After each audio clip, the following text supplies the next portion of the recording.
Бүгін сіздерге қазіргі хит пирог, восточный пирогтың дайындалу жолын ұсынатын боламын. Өте дәмді болып шығады және де жасау жолы тез әрі оңай. Ең алдымен қамырын дайындайтын боламыз. Алдын ала електен өткізілген 300 грамм ұнымызға 150 грамм салқын сары майды үккіштен өткізіп салатын боламыз.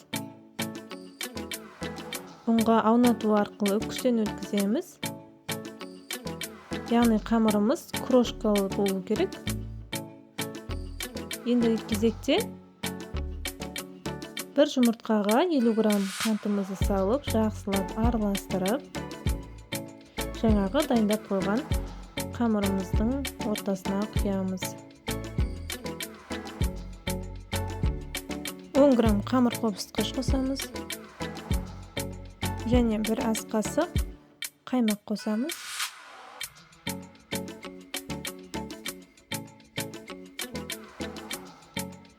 Осы заттардан жақсылап қамыр елейтін боламыз.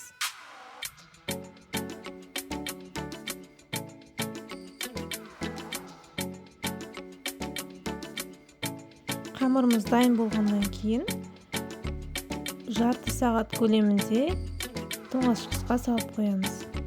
Енді кезекте салмасын алдын ала дайындап қоямыз. Енді қамырымызды дайындап қойған формаға салып, жақсылап тегістеп жайып, шеттерін шығарып, әдемілеп дайындап аламыз. Ортасына дайындап қойған салмамыз салатын боламыз. Жаңғақтың кез келген түрін қолдануға болады. Менде үйде грек жаңғағы болды, сондықтан грек жаңғағын пайдаландым. 100 грамм грек жаңғағы жақсылап жаймалап саламыз. Одан кейін 100 грамм өрік және кептірілген өрік және мейіз қостым. Сіздер өз қалауларыңызша қандай кептірілген жеміс болады, соларды қоссаңыздар болады. Және де қоюлатылған сүт қосамыз. 300 грамм мөлшерінде.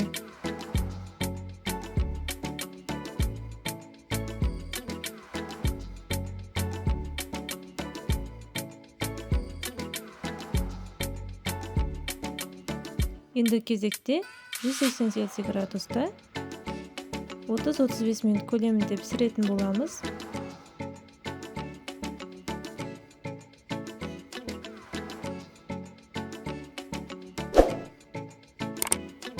Дайын болған пирогымызды осылай кольцодан шығарып, суытып қоямыз. Әбден суытқаннан кейін барып, бірақ кесетін боламыз.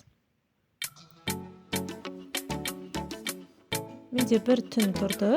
Ертеңгісін кескенде өте дәмді болып шықты.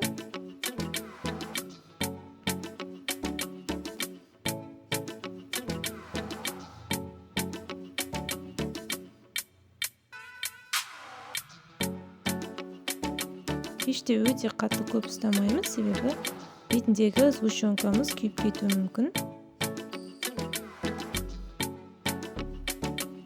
Осындай өте дәмді әрі жеңіл жасалатын пирог. Міндетті түрде дайындап көріңіздер.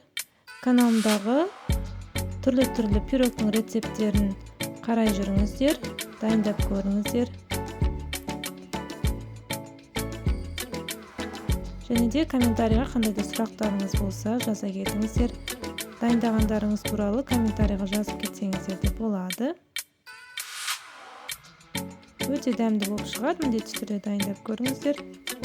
Астарыңыз дәмді әрі берекелі болсын.